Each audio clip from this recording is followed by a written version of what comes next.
so cool to meet you. Thank you so much, honey. The showrunners were talking about your very first day on set, and they said when Joanna walked on, she just was Hester, and she nailed every single line, and it's just so delicious. What was the first day on set like for you? Well, I'm thrilled by that because I didn't know they even knew or saw it. You know, I mean, you don't really think of people caring about your work.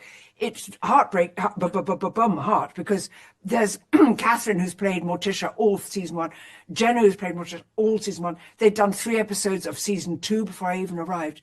And what you want to do is not mess it up. You don't want to be wrong, or don't want to be the different person. They've established a dynamic, and you're suddenly coming in as somebody who's very familiar to them both in the story, but not familiar to me as actors. We'd never worked together. And you don't get to rehearse on these things.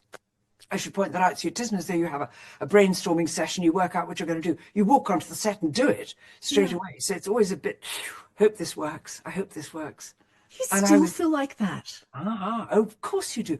Not doubtful, but just I hope this is kind of that they like this and maybe we can get it right and see if we get it absolutely right. Very few actors come away thinking that was marvelous. We all go, you get home, you get in the evening, you go, oh, look, I could have emphasized that a bit more, could have stood back on that. We all pick ourselves to bits. But I'm so pleased Miles and Al liked it. They're the heroes. Yeah, they're not the only ones. I thought as soon as you came on the screen, I was like, oh, she's nailed it already. You were absolutely, I don't mean to throw in a pun, but you were absolutely fabulous in this. But there's a line in this that Wednesday says to Morticia, you can't tell me to blaze my own trail and then put up all these roadblocks. You have blazed your own trail, but I'm sure there have been so many roadblocks along the way. How have you overcome those roadblocks? Be they personal, like you sometimes we're our own worst roadblock. I know, isn't that interesting? Sometimes a roadblock is thinking you're not good enough, which is always a ball for everybody else as well. So whatever you're doing, without being big-headed, just say, thank you for giving me this and I can do it. Other roadblocks are feeling that you haven't earned it, you don't deserve whatever it is. Other roadblocks are losing sight of what is good and understanding that very small jobs can be just as satisfying and just as important as very, very huge jobs. Another of the roadblocks is doing something wrong, which is doing something for money when your heart isn't in it. It always shows. It stinks.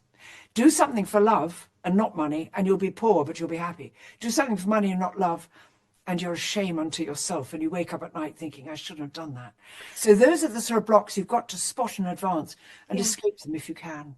Yeah, but I suppose touching on that, the shame, sometimes you have to do it for the money. Like, were there times where you were just like, I know the passion is important, but sometimes we have to take jobs for the money. Oh, look, of course you do. And you take jobs. I just mean really dreadful or bad or wrong jobs. Yeah.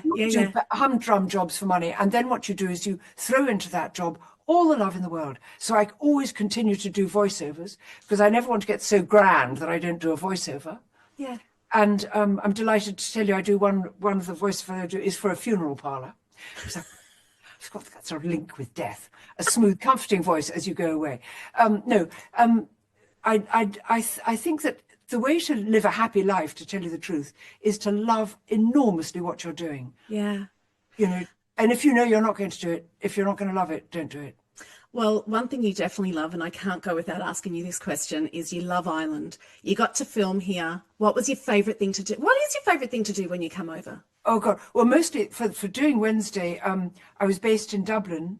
And I said, especially, can I stay bang in the heart of Dublin? Because when I have a morning off or something, all I want to do is to look at the art.